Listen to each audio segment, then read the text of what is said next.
tant qu'inspectrice régionale de la femme, de la famille, des solidarités de l'AB, mon équipe et moi, nous réaffirmons notre engagement à renforcer la sensibilisation sur les droits des femmes et des filles, promouvoir l'égalité devant la loi, accompagner les victimes de violences basées sur le genre, collaborer étroitement avec les acteurs juridiques pour une justice plus accessible et équitable.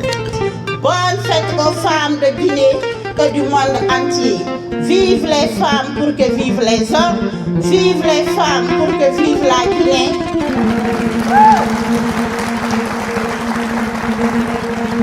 Spécial, une journée de reconnaissance, mais surtout une journée d'engagement. Avant tout propos, permettez-moi de rendre un hommage mérité au président de la République, son Excellence, M. Mamadi Doumbouya, pour sa vision éclairée et son engagement constant en faveur de la promotion des droits des femmes et de l'égalité des chances dans notre pays. Sous son leadership, des avancées majeures ont été enregistrées, traduisant une volonté politique portée forte de faire de la femme un développement national. Parmi ces acquis, il convient de souligner notamment l'institutionnalisation du quota du moins de 30% des femmes dans les instances de prise de décision, une avancée historique vers une gouvernance plus inclusive et représentative. Le renforcement du cadre juridique et institutionnel, protection des femmes et des filles avec des tests et politiques visant à lutter contre les violences basées sur le genre. La mise en œuvre de programmes d'autonomisation économique des femmes favorisant leur accès aux ressources, aux opportunités et à l'entrepreneuriat. L'appui à la scolarisation et au maintien des filles à l'école, contribuant à réduire les inégalités et à préparer une génération future plus équitable. L'octroi des fonds non remboursables à 33 groupements féminins de la région de l'Abbé, favorisant leur autonomisation. Ces réformes et initiatives traduisent un engagement clair, celui de bâtir une société plus juste où chaque femme peut exercer pleinement ses droits, participer aux décisions et contribuer activement au développement du pays.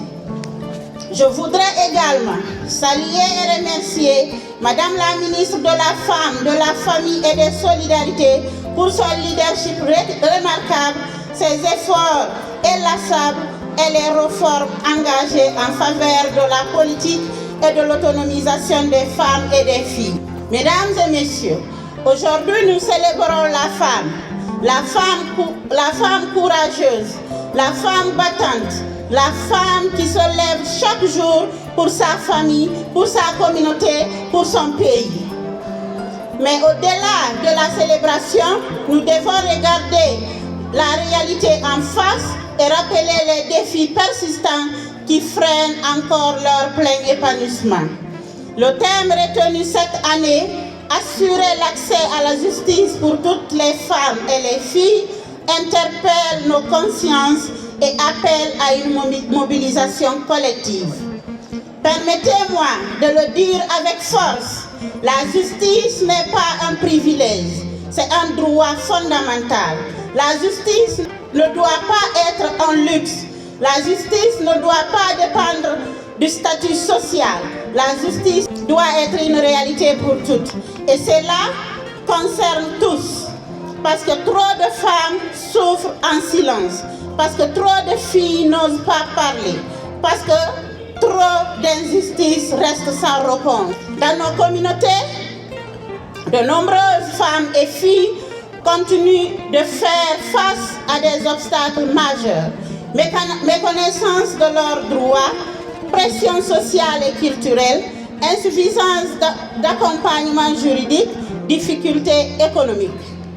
Ces réalités limite leur capacité à revendiquer leur justice et dignité. Alors, je me pose cette question essentielle. Quelle société voulons-nous construire? Une société où les femmes ont peur, ou bien que société où les femmes sont protégées, restées et écoutées? Nous avons un devoir collectif. En tant qu'inspectrice régionale de la femme, de la famille, des solidarités de l'AB, mon équipe et moi, nous réaffirmons notre engagement à renforcer la sensibilisation sur les droits des femmes et des filles, promouvoir l'égalité devant la loi, accompagner les victimes de violences basées sur le genre, collaborer étroitement avec les acteurs juridiques pour une justice plus accessible et équitable. Permettez-moi de le dire avec conviction, une société qui protège ses femmes et ses filles est une société qui se construit dans la paix, la justice et la prospérité. Chaque femme doit pouvoir parler sans peur, agir sans contrainte et vivre dans la dignité. Chères femmes de l'AB, vous êtes des piliers de nos familles, des actrices de développement, des bâtisseuses d'avenir. Vous êtes indispensables. Ne laissez personne vous faire croire le contraire. Levez-vous, exprimez-vous, ne doutez jamais de votre valeur. Réclamez vos droits. Votre courage, votre résilience et votre engagement sont des sources d'inspiration pour toute la nation. J'invite les autorités, les leaders communautaires, les partenaires et toute la population à unir leurs forces pour faire de l'accès de la justice une réalité pour toutes les femmes et les filles, sans exception. Car soutenir les femmes, ce n'est pas faiblir, c'est renforcer toute la société. En cette journée spéciale, renouvelons notre engagement collectif à bâtir une société plus juste, plus équitable et plus inclusive. Ensemble, faisons en sorte que chaque femme soit entendue, chaque fille soit protégée, chaque justice soit combattue. Parce que l'avenir de notre société dépend de l'égalité et de la justice. Car lorsque les femmes avancent, c'est toute la société qui progresse. Bonne fête aux femmes de Guinée et du monde entier. Vive les femmes pour que vivent les hommes. Vive les femmes pour que vive la Guinée. Je vous remercie pour votre aimable attention.